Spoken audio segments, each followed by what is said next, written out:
이번 시간은 우리 재무제표에 대해서 공부해 보도록 할게요. 재무제표는 5가지가 있습니다. 5가지는 반드시 암기하셔야 돼요. 그 중에서 우리가 회계의 개념에서 재무상태표하고 손익계산서를 얘기한 적이 있어요. 말 그대로 재무상태는 재무상태를 나타내는 표죠. 재무상태 뭡니까? 자산, 부채, 자본이에요. 그리고 손익계산서는 경영성과를 나타내는 표라고 그랬죠. 따라서 수익에서 비용을 차감한 손익이 나타나는 겁니다. 그러면 재무제표가 무엇이냐? 보시면 경영활동에 대한 우리 회계 정보를 제공하기 위한 일정한 양식 이렇겠죠. 우리 기업에는 주주가 여러 명이 있어요.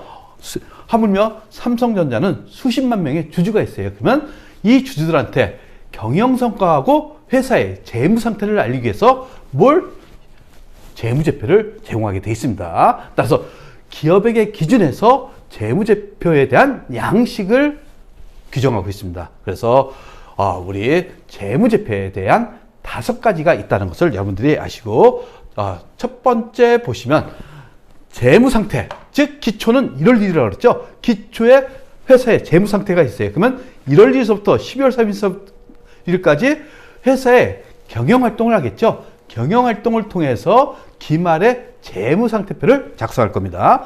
이 중에서 첫 번째 대표적인 게 손익계산서예요. 손익계산서는 수익에서 비용을 차감한 손익이 나타난다고 그랬죠. 결국 1월 1일서부터 12월 31일까지에 대해서 어떤 표현? 일정 기간이라고 표현해요.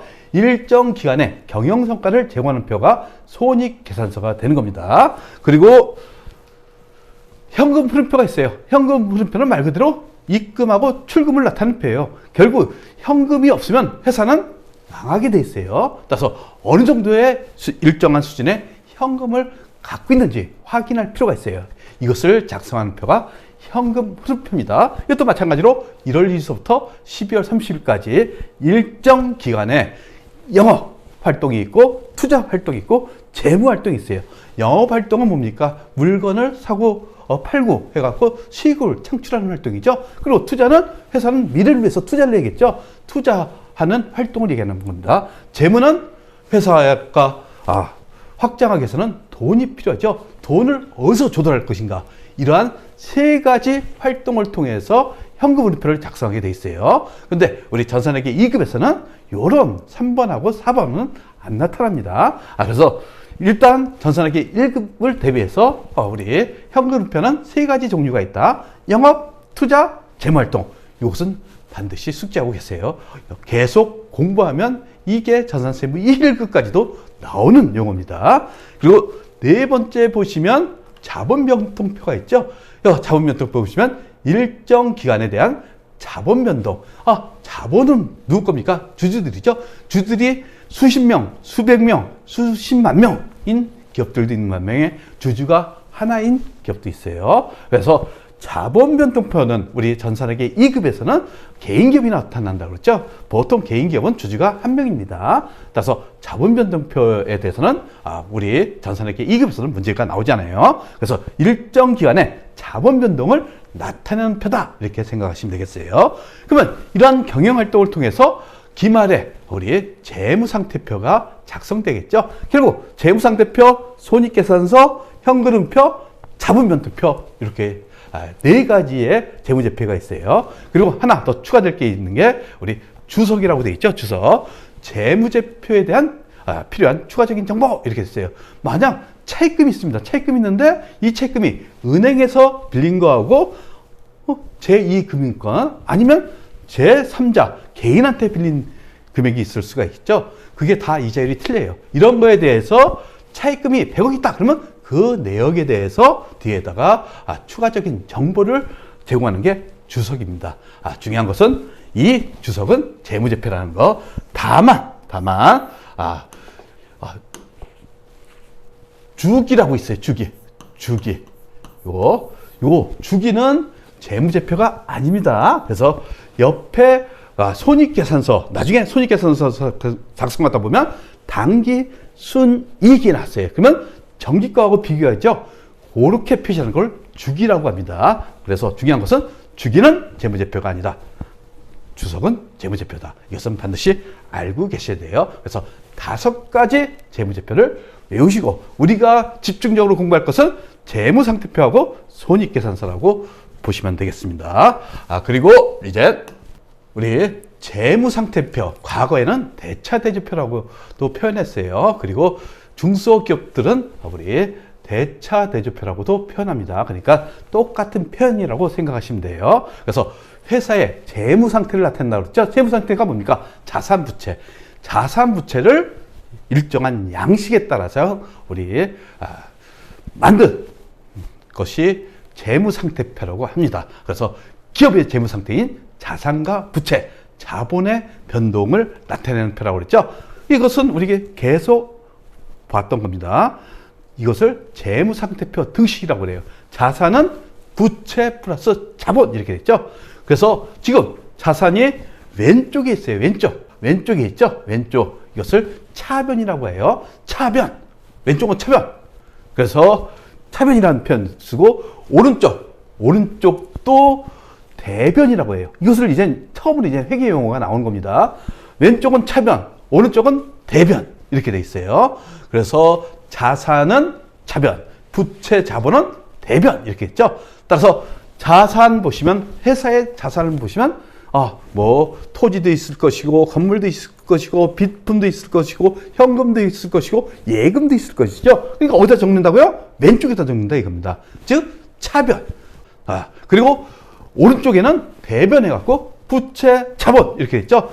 결국 회사를 설립하기 위해서는 자금을 조달해야 돼요. 자금을 조달하는데 우리 부채를 무슨 자본이라고 그랬어요? 타인 자본이라고 그랬죠. 타인 자본. 자본은 자기 자본. 제가 설명한 적이 있습니다. 그리고 이 돈을 조달해 갖고 회사의 자산을 구성하고 있어요. 결국 이 자산 갖고 회사가 영업을 통해 갖고 돈을 벌어들일 목적으로 회사를 설립하게 된 거죠. 그래서 왼쪽은 차변, 오른쪽은 대변. 자산은 왼쪽, 그렇죠? 이렇게 봤을 때 왼쪽, 오른쪽은 부채, 자본 이렇게 구성되어 있다는 거 알고 계셔야 됩니다. 그래서 재무상태표는 중요한 것은 아까 보여줬죠? 기말, 즉 12월 31일 그것을 뭐라고 그랬어요? 결산일, 보고기한 말, 재무상태표일 이렇게 표현했죠? 일정 시점에 재무상태를 나타내는 표가 재무상태표입니다. 따라서 자산, 부채, 자본이 되는 거죠. 요 기본적인 것을 아셔야 돼요. 그리고 중요한 것은 왼쪽은 차변이다. 오른쪽은 대변이다. 그래서 딱 봤을 적에 왼쪽이 차변이죠. 오른쪽이 대변이 된다. 이렇게 보시면 되겠어요. 그러면 그 교재 밑에 보시면 재무상태표 양식을 줬어요. 여기서 중요한 것은 여기 있죠. 일정 시점이니까 언제? 12월 31일자 이렇게 했어요. 그리고 뭐가 나타납니까? 요거 회사명. 회사 제가 얘기했죠. 내고상사 이러면 개인 회사입니다. 만약 앞에 주식이 있어요. 그러면 법인기업이라고 그랬죠. 그러면서 현금 및 형성 자산, 자산이라는 거 알겠죠? 상품, 자산, 왼쪽에 적었어요. 비품, 자산, 건물, 자산. 그러니까 어디다 적었어요? 왼쪽에 적었다는 겁니다. 외상매입금, 부채죠? 어디다 적었어요? 오른쪽에 적었죠? 단기차입금, 부채죠? 어디서 적었어요? 오른쪽. 자본금, 어디서 적었어요? 오른쪽에 적었죠? 그러니까 여기 160만 원. 그리고 당기순이익은 손익계산서에서 오게 돼 있어요. 결국 손익계산서에 5만 원이 온다 이거죠. 그리고 언제나 중요한 거 보세요. 차변하고 대변의 합계는 동일합니다. 이게 회계의 대원칙이에요. 언제나 차변하고 대변은 동일한 금액이 있어야 됩니다. 사람도 반을 딱 나누면 좌우가 대칭해지 예쁘죠?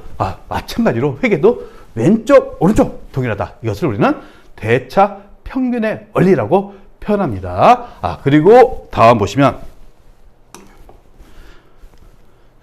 손익계산서를 보도록 할게요. 손익계산서는 일정 기간의 경영 성과라고 그랬죠? 경영 성과라고 제가 표현을 했습니다. 그래서 손익계산서는 등식을 보도록 할게요.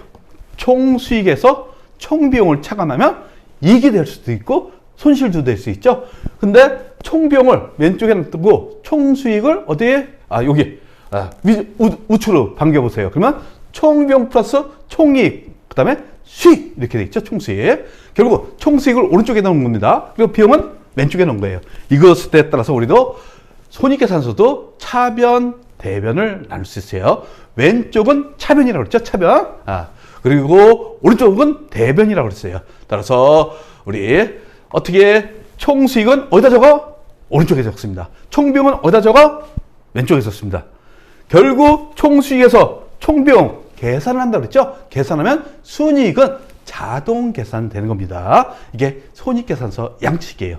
왼쪽은 비용 적고 오른쪽은 수익 적어요. 따라서 총수익에서 총비용을 차감하면 이게 뭡니까? 이익 또는 손실이 되겠죠? 그리고 보시면 일정 기간이죠. 1월 1일부터 12월 31일 경영성과를 얘기하는 겁니다. 결국 수익에서 비용을 차감한 이익 또는 손실이죠. 만약 이익이 많이 났어요. 그러면 경영성과가 좋아진 거고 손실이 엄청나요. 그러면 경영성과가 아주 나빠진 겁니다. 그래서 우리는 이것을 손익이라고 표현하고 있죠. 따라서 우리 손익계산서 보시면 이렇게 되어 있습니다. 보시면 1월 1일서부터 12월 30일까지 이렇게 표시되어 있어요. 이게 일정 기간을 의미하는 거죠. 일정 기간.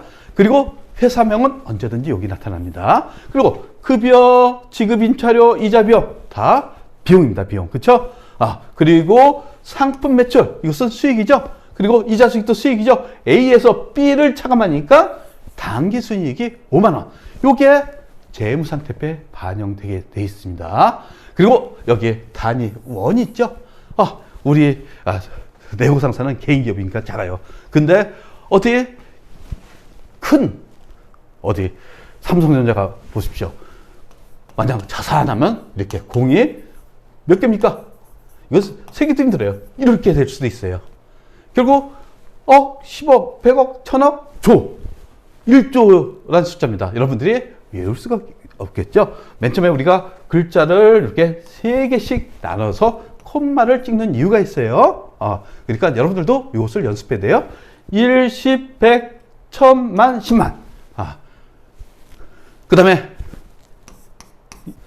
이것은 1조가 되는 겁니다. 그러니까 1000억, 조 이렇게 되죠. 그러니까 일반적인 회사는 원으로 근데 삼성전자는 공부할 적에 이게 금액이 크니까 이걸 다 적을 수 없죠. 억 원 또는 100만 단위로 할 수가 있습니다. 100만 원 단위로. 그래서 단위 원이 들어간다는 거 이렇게 보시면 되겠어요. 그리고 우리 재무상태표하고 손익계산서의 관계 이렇게 돼 있죠. 결국 손익계산서를 먼저 작성해요. 재무상태표를 먼저 작성해요.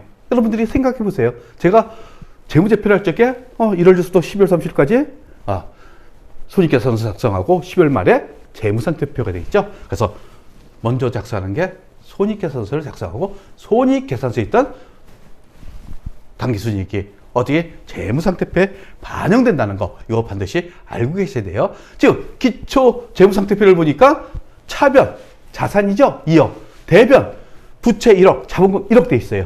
결국 1월 1일부터 12월 30일까지 영업활동을 했어요. 수익이 3억 매출이 3억 비용이 2억 그러면 이익이 1억 났어요. 경영성과 좋습니까 나쁩니까? 좋죠. 1억 원에 대한 이익이 발생했어요. 결국 1년간의 경영성과가 우리 손익계산서에 나타나는 겁니다. 그러면 이 손익계산서에 1억이 어디 반영된다고요? 여기 기말 재무상태표에 반영되는 거, 요 순이익이 이렇게 반영됩니다. 그렇죠? 요게 반영된다는 거 여러분들이 알고 계셔야 됩니다. 그래서 결국 기초재무상태표에서 우리 1년간 경영성과를 더한 게 기말 재무상태가 된다는 거. 그리고 여기에 이익이 여기 반영되는 거예요. 만약 손실도 마찬가지로 여기 반영돼 갖고 마이너스가 되겠죠. 이렇게 된다는 거. 그래서 우리 여기서 식을 아셔야 돼요. 기초자본 1억이죠. 자본은 기초자본. 그리고 당기순이익 1억이죠. 그러면 기말자본이 얼마 됐어요? 2억 원이 된 겁니다. 결국 기말자본에서 기초자본을 빼면 당기순손익이 되는 겁니다. 기말자본이 얼마? 2억. 기초자본이 1억. 그러니까 당기순이익이 얼마? 1억이 된 겁니다. 그렇죠? 이것을 이해를 하셔야 되는 거예요. 그래서 기초자본에서 플러스 당기순손익을 더하면 기말자본이 된다. 요 식은 재무상태표하고 손익계산서의 관계를 보여주는 식입니다. 그러면 예제를 보세요. 지금 레고 상사의 12월 31일 현재 기말 재무상태표와 경영성과는 다음과 같다 이렇게 했어요. 기초 자산 총액이 500만 원, 기초 부채가 300만 원. 그러면 기말 자본 총액과 기말 부채 총액을 계산하셔 이렇게 했어요. 그러면서 자산 총액 800만 원, 비용 부채 총액 안 줬죠? 수익 총액 300만 원, 비용 총액 200만 원 이렇게 됐습니다. 그러면 이제 하나씩 그리시면 되는 겁니다. 그렇게 어렵지가 않습니다. 그러면 여기에 기초 자산에서 기초 부채를 채면 어떻게 됩니까? 기초 자본이 얼마? 200만 원이 되는 거죠. 200만 원. 결국 200만 원에서 지금 수익에서 비용하니까 얼마? 이익이 얼마 발생했어요? 우리 100만 원이 발생했어요. 결국 기말 자본은 얼마? 200만 원에서 기초 자본에서 이익을 더하면 300만 원이 되는 거죠. 그래서 기말 자본은 300만 원이 된다는 거 계산할 수 있죠. 기말 자본이 300만 원 됐으니까 기말 자산 총액에서 기말 자본을 빼면 뭐가 되는 겁니까? 부채 총액이 되는 거죠. 부채 총액이 얼마? 500만 원이 된다는 거. 이것을 여러분들이 이해하셔야 됩니다. 이렇게 해서 우리 한번 재무상태표를 그려보도록 할게요. 기초 재무상태표를 그려보시면 자산이 500만 원, 부채가 300만 원, 그러면 200만 원이 기초 자본이 되는 거예요. 근데 수익하고 비용이 200만 원, 그래서 당기 순이익이 100만 원이 발생했어요. 결국 기말 재무상태표를 보니까 자산이 얼마라고 그랬어요? 800만 원이라고 그랬죠? 800만 원. 그러면 요거 기초 자본에서 이익을 더하니까 기말 자본이 되는 거죠. 얼마? 우리 300만 원이 돼요. 그러면 기말 부채 얼마? 500만 원이 계산되는 겁니다. 그래서 재무상태표하고 손익계산서의 관계를 하셔야 돼요. 그리고 그 시에 기말 자본에서 기초 자본을 차감하면 당기 순손익이 된다는 거. 그것을 이해하셔야 됩니다. 요게 이제 우리 재무상태표하고 손익계산서의 관계입니다. 그러면 재무상태표를 어떻게 작성할지는 이제 본격적으로 공부해 보도록 할게요.